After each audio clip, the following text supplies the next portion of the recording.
Thinking about uncertain things, that too about future, is called overthinking, which leads to anxiety and uncertain fears. Well, are these fears true or real, and how do they affect us? Let's discuss.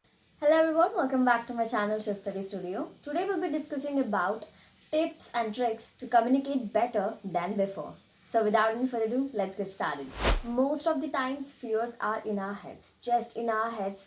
We just overthink worst of the worst outcomes that we ever faced in our lives. For example, in most of the interviews, when we attend an interview, did you observe or faced any kind of situation where an interviewer bullying you? Most of the cases, let's consider the majority, he or she does is just asking you questions and cross-examining your confidence. Because of uncertain fears that we hold within ourselves,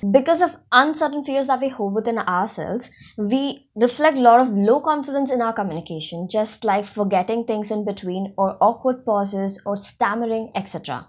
We always overthink and give ourselves fear. But why can't we create hope and give ourselves confidence? This can help. Don't put yourself at lower pedestal when you're sitting in front of a very experienced person. That person might be great, but you're not less. Now, what does it mean? Here is a point where comparison has to be broken. Because if the other person is, don't always say, first of all, don't always say that the other person is well experienced than me, so he is going to answer better than me. Of course, experience has a certain value. But what I want to say over here is if the other person is enough experienced, you're enough expertise to answer better or tackle any kind of situation. Now before I discuss about communication style, one thing I want to mention, I've mentioned this point twice in my previous videos also. Inspiration is different from imitating someone. What happens certainly is when you start taking someone as an inspiration, you tend to imitate this style, try to imitate the fashion, try to imitate the dressing style, try to imitate the way of talking, the way they walk, or the way they carry themselves. So inspiration is not imitating them or try to imposing the character on you. Inspiration is all about relating with them, what they are currently doing in their life and where they are right now standing in their lives. So just think about only in getting inspired from a certain person or personality. Don't try to imitate them.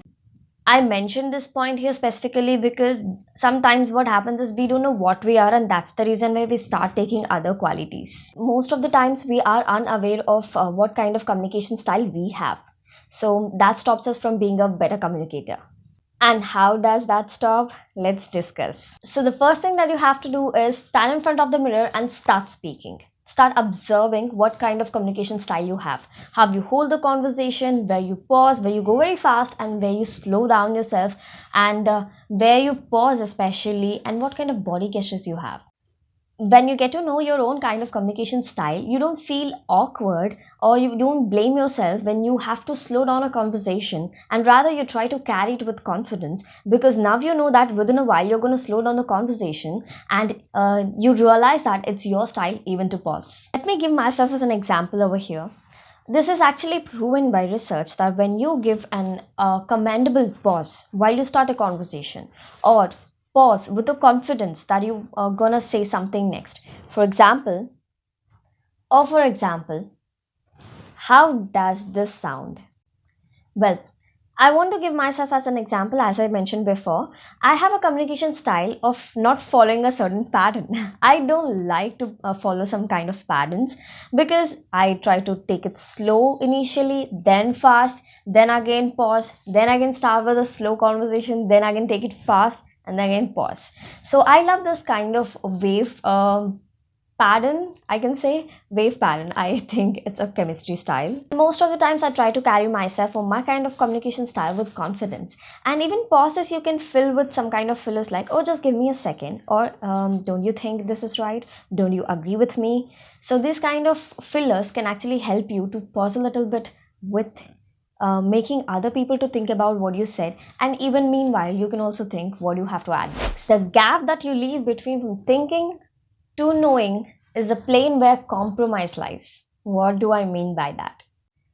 Now, where does this come from? Are we talking about lifestyle? No, we're still talking about communication. But what I mean by this is when we are trying to tackle a certain situation in our lives, we don't know what that certain thing is called as.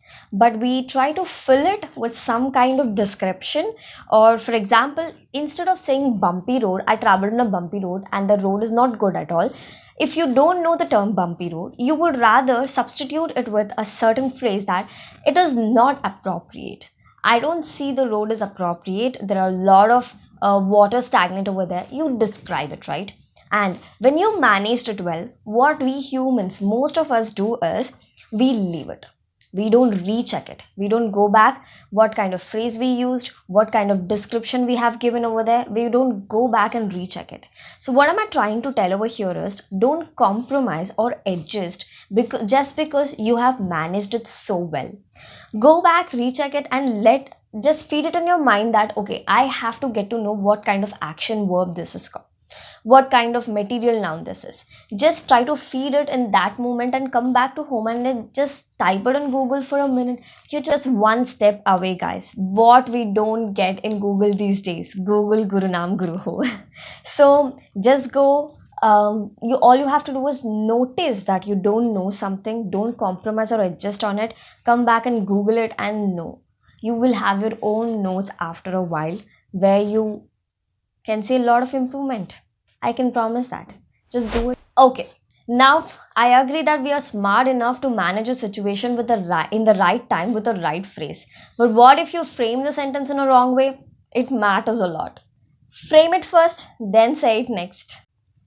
Because sometimes it's better to be slow rather than being too fast and making blunders. So, here is a small quiz. I'll be displaying the questions on the screen. You can already see. So, what is wrong in that particular sentence? You have to comment down below. So, yeah, last two questions I'll be leaving it to you, and I will leave the answer in my Instagram. So, if you are not on my Instagram, just I'll leave the link in the description box below. Go follow it.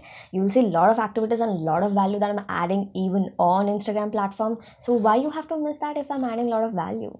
So, I think I deserve you as a follower. So it's not sick, it's ill.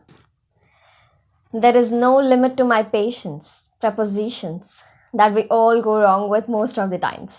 In my patience. It's talking in heavy voice. I think you have done this even once in your lifetime. Do you mind mailing me this? Would you mind posting me this? It's nearly 7 now. Nearly? Near to your home or my home? About. I think now you get to know how what is the importance of framing a sentence that show command on the language. And obviously, when it comes about the topic of communication, most of the times what we think is it's about speaking English in a proper way. Communication is different from learning a language. So, as I am mentioning about English language in my channel, so I related the mistakes, framing of sentence in English. So, whatever language you're learning, try to communicate better. There's a difference in learning a language and communication, guys. So, if you don't express properly in your mother tongue, how can you expect yourself to express better, communicate better in other languages also? First, be a proper communicator in your mother language, mother tongue, I mean, and then get back to other foreign languages. Only then you can get better in other languages. Hope this video is truly helpful and stay energetic and stay focused all the time. Subscribe, comment, share and like. Why you leave it without liking it if you really like this video or if anything is helpful in this video for you, right? So yeah, that's all for today. Bye.